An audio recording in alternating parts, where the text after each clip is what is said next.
Hey everybody, welcome back to Portugal and Beyond. This is Jorik. I hope you're doing well. I've been gone for a few weeks, although you've seen some content. I was back in the US and in Mexico as our son was getting married, so enjoyed a few weeks away from Europe. But I wanted to give you an update on our travel from the US to Europe because many of you, especially in North America that follow the channel, spring break is coming either for you, your kids, your families, and Europe might be your destination. So I want to give you the latest on kind of what we experienced on our travel from the US to Portugal. So that way you know when you're getting into Europe what to expect. So our travel route was Phoenix, Arizona to Miami, Florida. From Miami, we flew to Madrid, Spain, and then ending in Lisbon, Portugal. So kind of went past Portugal and made it back. That's just how the itinerary worked. So as you know from watching prior videos as well as other creators' videos, most travel these days to an international country requires COVID information and a passenger locator form. That's no different. When we checked in Phoenix, of course, you needed passport, you needed passenger locator form, and we needed it both for Spain and for Portugal because although it was just a layover in Spain, you still need to complete that form. So they reviewed those. They also reviewed our COVID documentation, which is still a part of travel and might be for the foreseeable future. Once we had all of that aligned, then they gave us our boarding passes and we were ready to go. Flight from Phoenix to Miami was a breeze. Had a little bit of a layover in Miami before we left for Madrid. In Miami, they checked, again, passport. They checked our passenger locator form for Spain to make sure we had that. They didn't check any COVID documentation. That's just a little different than our prior travels, but this time they didn't. Flew from Miami to Madrid, landing on March 9th. So we left March 8th from the US, landed the morning of March 9th in Spain.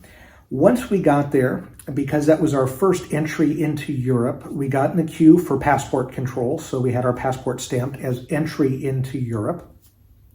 Right after that, there's maybe a 1-minute walk. They had another queue or a line set up to verify or check the QR code, your passenger locator form. So I don't think you could get on the flight without having completed that, but just in case, you can still get Wi-Fi access in the airport and complete it while you're waiting in line to show it to security. So we waited in line, showed our passenger locator form for Spain, we were good, and then we left for our gate to get us back home to Lisbon, Portugal. Waited a little bit for that.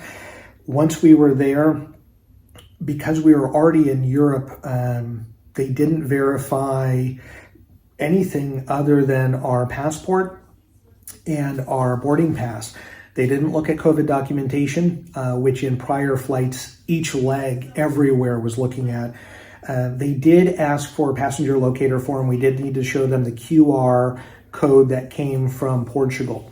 So to go from Spain to Portugal, passport, identification of some sort, your boarding pass, and then your passenger locator form. We were on the plane, and within an hour, we landed in Portugal. Now, for the last 8 months, we've been traveling throughout the world. Every time we came back to Lisbon, as soon as you left, you grabbed your luggage and you were leaving the airport. So you're in the arrivals hall, they call it. And when those doors opened up, you automatically get put in a queue for whether you have your COVID documentation verified or unverified. And before you left the airport, you had to show all of that documentation. And that's gone on, again, for the last 7-8 months. Well, as of yesterday, which is March 9th, I apologize, I'm a little jet lagged. I have to remember my days. When we left and entered the arrivals hall, it was like there was no pandemic at all. Everything opened up. All of the drivers with the names looking for transfers or rides were there. The hall was open. No one asked for any documentation. So we were able to leave the Lisbon airport.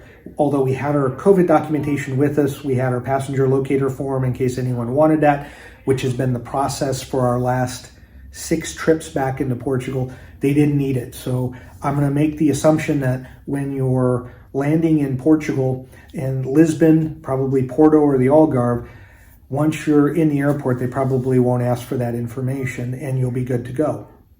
Please note, if Lisbon is your initial foray into Europe, you will have to go through passport control first and get your passport stamped.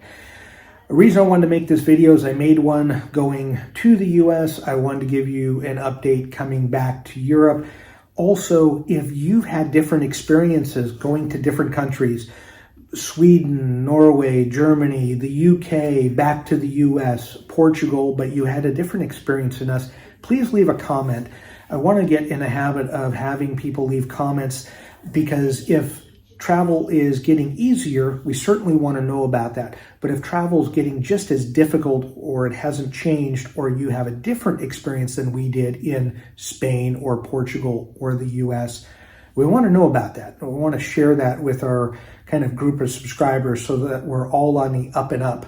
So again, thank you for watching the video. I will be making a bunch of videos now that I'm back, so you'll see a lot of what it is to live in Lisbon as well as travel throughout Portugal. So as always, thank you again and have a great day. Hey, thanks so much for watching the full video. If you get a chance, and if you're interested in reading some crazy workplace stories, please check out my two books, Magnet of Madness Volume 1 and Volume 2, both available on Amazon in ebook or softcover. If you want to make fun of me, there's plenty of stories where you can do that. If you want to make yourself feel better about the job that you're in, it'll make you feel better too. But crazy stuff that happened over 30 years, you won't believe it until you read it. So thank you so much for watching. And if you get a chance, pick up a copy of one of these on Amazon. Thank you so much.